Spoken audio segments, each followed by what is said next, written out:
Hello, and welcome to the Beyond Resilience Life podcast, a show about life adversity, how to overcome it, and transform your life. This is your host, Dr. Lydiana García, a licensed psychologist in Los Angeles, California. And even though my hope is to deliver information that can be helpful for you to overcome adversity and transform your life, it is not meant to be a substitute from being diagnosed and treated by a licensed mental health, medical, and related professional. Hi, everyone, and welcome to another episode of Season 2. Today, I have the pleasure and honor to present you one of my really good friends, Zul. Zul is a licensed midwife in California and in Florida, and she was part of my birth team when I had my son, and I'm crossing my fingers if she can make it, so she can also be there for baby Luna, in May, or hope I was looking. The latest June 4th, please. But yes. June 4th. So, it will be my pleasure I will be so happy if she will be able to come. But without any further ado, I welcome Zulgeil. Hi, friends. And yes, that's the plan. I'm going to make it here. And hopefully Luna is going to wait for that last week of May or June. But so what a pleasure. And thank you for having me here with you. I know Luna will meet you either way. Yes, either way. Birth or right after, but she will either way. Yes. Wow. She will be here. I will hug her as you're sleeping and resting. I will be there. Go to sleep and I will have your baby. So happy. Yeah. But as you guys are listening to us, our episode today is about birth, and it's going to be more about birth resilience, because I think it's super important to, when you're planning the baby, not only to think about the color of the room, the crib, the stroller, and whatever, the doctor will figure it out, but to kind of get empowered and get some information needed so that way your birth can be a good experience as much as possible, because there's a lot of people that experience traumatic birth, and that's another topic or another episode, but it's something that it happens way more often than what people think. So without any further ado, Zul, if you can tell us a little bit about you, the work that you do, and what you love the most about it. Hi. Well, like you said, I'm a licensed midwife. Right now, I work in the state of Florida in the Tampa area, but I'm also licensed in California. The last 12 years, I was in LA. I also had the honor to live 6 months in Mexico with a traditional midwife from Mexico. I was a doula, postpartum doula, and a lactation educator. And what I love the most about my work is to see a new family, the creation of a new family. I love to see how we're all born together. Not just the baby, but everyone. And that's something that doesn't get old for me. Every time I see a baby, every single time, it moves me. I feel like I have a work that I work between worlds. Please tell us a little bit about birth and some of the misconceptions that people have. Birth is such a beautiful space. And I think that one of the biggest misconceptions is the pain. The pain, not the physical pain, but the suffering, that people do not know how to differentiate. I'm suffering versus I'm having pain. Suffering is emotional. Pain is physical. And I'm sure that you can talk more than me about this, because you deal with suffering, with that emotional pain of something that suffering is a situation that happens. Even though that situation ended, we're still reliving it, right? Sometimes in the moment of birth, that's what people assume that it's going to be. Oh my God, I can't do this. Other people can do it, but not me. I need drugs. I need an epidural. And that's how you start your pregnancy or even your labor. And it's not like that. I think that's the part that, yes, we're going to have pain during childbirth, but I think the suffering is something that it needs to be worked on during pregnancy. Yeah. And along those lines, I think it's also important to think about how the birth team or the place that you decided to birth your child can add to that. Because I remember when I was by myself at night, because my birth was interesting in itself, but I was like 1 and it was not progressing. And my midwife was like, go to sleep. So I tried to go to sleep. I took like Tylenol. Anyways, the thing is, I was trying to go to sleep and I was standing up and I'm like, with contractions, I'm like, I don't know how can people be laying down. Like literally, I felt like an image of a lion just taking over me. Like it was like, Wow. yeah, it was like, rah, I cannot be laying down. Yes. And up. And then I was thinking of how a lot of hospitals require people to stay laying down because they have the internal monitors or other things. And I'm like, no wonder that would add, because if they would prohibit me at that moment that you have to be laying down, be still, then that would have become suffering. So it's important about this, because when you're choosing a provider, choosing a birth team, choosing a hospital, if that's the way that you're going to go, to ask these things, because a lot of times some people can minimize, and you hear all these comments like the nurse was like, come on, everybody's having babies, like you can do it, or all these comments that would add into that suffering. Absolutely, absolutely. That is extremely important, like working, especially choosing a provider that you trust. Because if you walk in that space thinking that you can't trust anyone, that something is happening, that you're not in charge, that you're not being respected, almost that you need to protect yourself, or that you have no saying in the matter, that you don't know what's happening, that something is happening to your body, you're having a baby, but everyone in the room knows what's happening but you. Everyone has a saying in your body but you.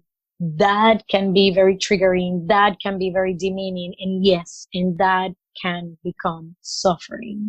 Yeah. And going on those same lines, we started already talking about some of the important piece of preparing for birth, but anything else that you feel like is important, or reasons of why it's important to prepare for birth? I will say, Lydiana, start realizing first with, I'm not ill. This is not a disease. This is not an illness. I'm having a baby. Realizing that I'm having a baby, that is not an illness, that is not a disease. That is something that is a natural process of my body. So starting with choosing what is the provider that is a good fit for me, for my family, for the experience that I want to have. Whether I want to be at the hospital, whether I want to be with an OBGYN, with a midwife, with a nurse midwife. There are many providers, many settings that can work for you. And then outside of that, reading a book, taking a class, exploring, interviewing doulas, almost like taking the time to put together, okay, who can be my birth team and why? Because you don't have to do that alone. You really don't. And I think that's the beginning. That's the beginning of that process.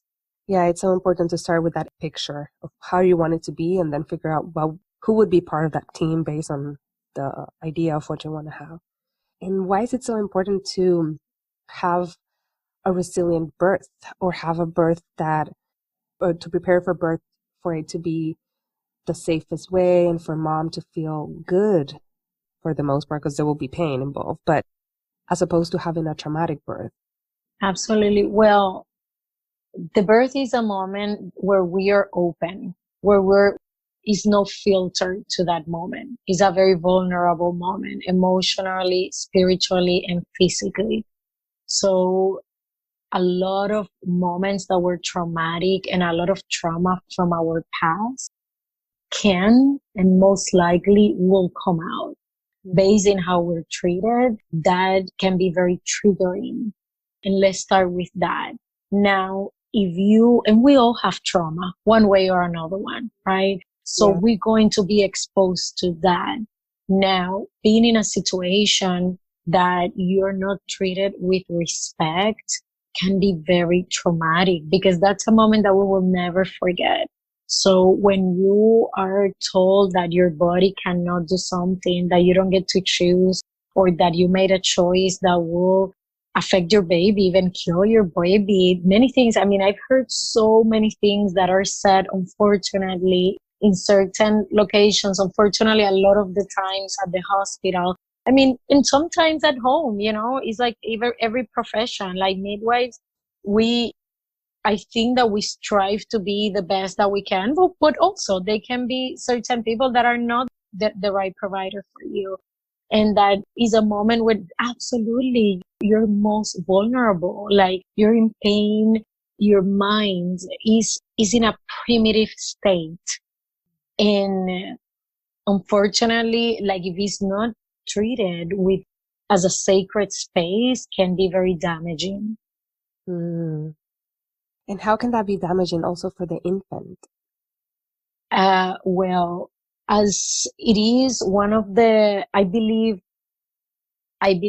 in what is called the blueprint, cellular memory. And what that tells us is that our cells remember, that even if our mind doesn't remember, our cells remember. So that pain and that suffering and that situation that you're experiencing during labor can pass somehow to your baby, and to the way that you parent, to the way that welcoming of your baby start, the emotional state that the parent is during that moment.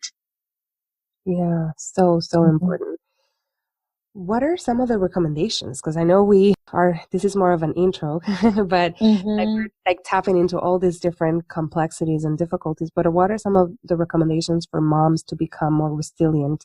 And I know we already talked about choosing a good team, but anything else that you consider important? I will say educate yourself, find as much information as you can. Honestly, it's funny because I feel like every time that a mom is pregnant, everyone is an expert, including the neighbor, the guy at the liquor store, at the pharmacy. So, educate yourself. Like, people love to tell stories about pregnancy, but choose the right people, choose the right story. But yeah, that's the moment to educate yourself, and that may look like very differently, like listening to your mom tell you your birth story and then deciding in that moment saying like, well, maybe I want to do something completely different, right? And in the era that we are, I'm very careful with social media. I think social media sometimes can give us way more information than what we need or want to hear. But at the same time, is a world there that you can find a doula, that you can find a mom group, that you can find reviews for different providers. Please, like, find out, do your research. This is a moment that will never come back. If we take time to plan our wedding, to buy a car, to do all these things, why wouldn't take the same time and we'll do the same or even more research when we're having a baby? Yeah. So important. Where can people, well, you mentioned social media. Is there any like websites or places that people can get resources? I will say I'm careful giving websites because a lot of the websites the information is based in what I think a lot of websites are biased, right? So I don't think that, for example, sometimes you go to a website and the only options that are going to be there are based in the ACOG regulation.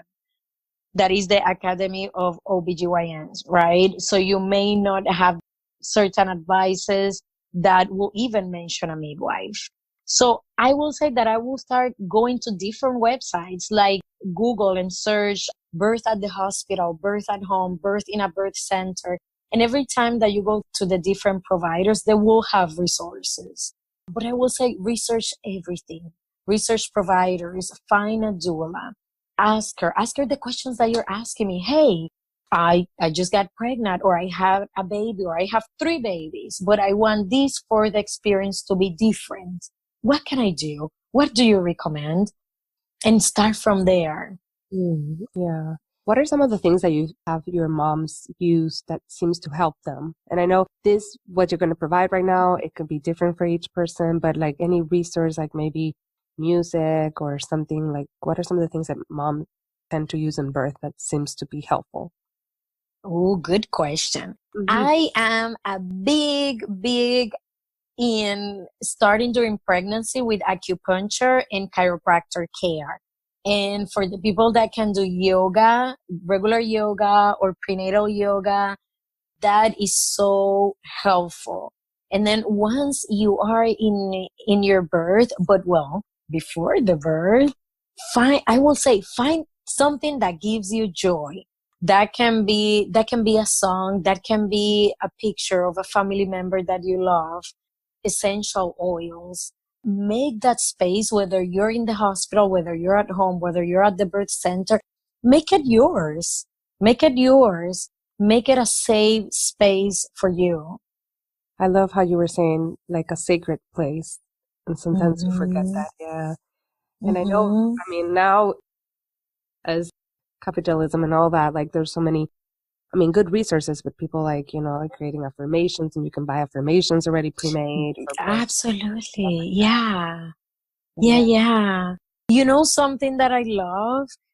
Traditionally, and especially in our cultures, I think like, in the American culture and even in the Latin culture, people love to do the baby showers. Like bring Mhm. the presents and let's do the games. And now a lot of people love to do the gender reveal.